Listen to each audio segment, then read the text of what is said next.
സിന്ദഗി കാ സഫർ എന്ന 10ാം ക്ലാസ്സിലെ പാഠഭാഗത്തെ അധികരിച്ച് ഹൈക്കു എന്ന പാഠത്തിൻ്റെ കഥാവിഷ്കാരം. ഈ കഥയിലെ കഥാപാത്രങ്ങളും കഥയും തികച്ചും സാങ്കല്പികമാണ്. ഏതെങ്കിലും കഥാപാത്രങ്ങളുമായി സാദൃശ്യം തോന്നുകയാണെങ്കിൽ അത് യാദൃച്ഛികമായിരിക്കാം.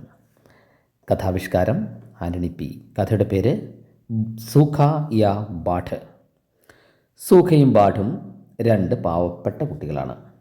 സൂഖ എന്ന ഹിന്ദി പദത്തിൻ്റെ അർത്ഥം ഉണങ്ങിയത്, വരണ്ടത്, വരൾച്ച എന്നൊക്കെയാണ്.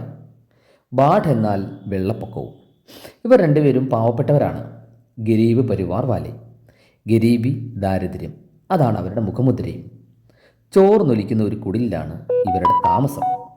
ഇവരുടെ വീടിൻ്റെ കുറച്ചകലെയായി ഒരു സാഹബിൻ്റെ വീടുണ്ട്. അവിടുത്തെ കൊച്ചമ്മയുടെ പേര് സുരംഗമ്മ യാദവ് എന്നാണ്. ആ വീട്ടിലെപ്പോഴും സമ്പന്നതയും സന്തോഷവുമാണ്. ആ വീട്ടിലെ മുറ്റത്തെ പുല്ല് പറിച്ചും ചെടികൾക്ക് നനച്ചുമാണ് സൂഖയും ബാഠും കഴിയുന്നത്. ഒരു ദിവസം ജോലി കഴിഞ്ഞ് പൈസയും പോക്കറ്റിലിട്ട് വീട്ടിലേക്ക് പോകുമ്പോൾ നല്ല മഴ വരുന്നു. അവർ വേഗത്തിൽ ഓടി. പക്ഷേ മഴ വീണ് കഴിഞ്ഞു. വഴിയരികിലെ ഡോക്ടർ ഗോപാൽ ബാബു ശർമ്മയുടെ വീട്ടിലേക്ക് അവർ ഓടിക്കയറി.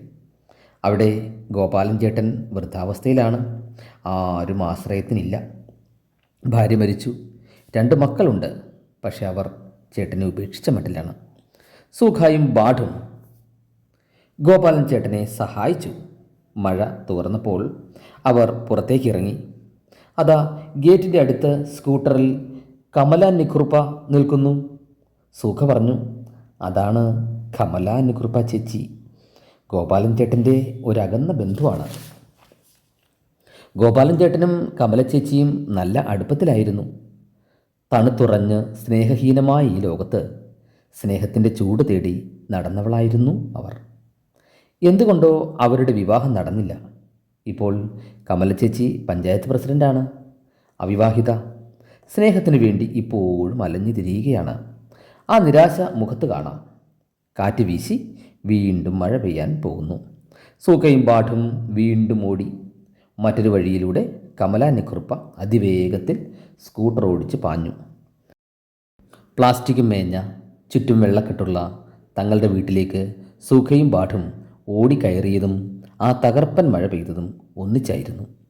പാവപ്പെട്ടവരുടെ ജീവിതം എപ്പോഴും ഇങ്ങനെയാണ്. ഒന്നുകിൽ വെള്ളപ്പൊക്കം, അല്ലെങ്കിൽ വരൾച്ച. വാൽകഷ്ണം. ഗരീബോം കാ ജീവൻ ദുഃഖപൂർണ്ണ और अमीरों का जीवन सुखमय.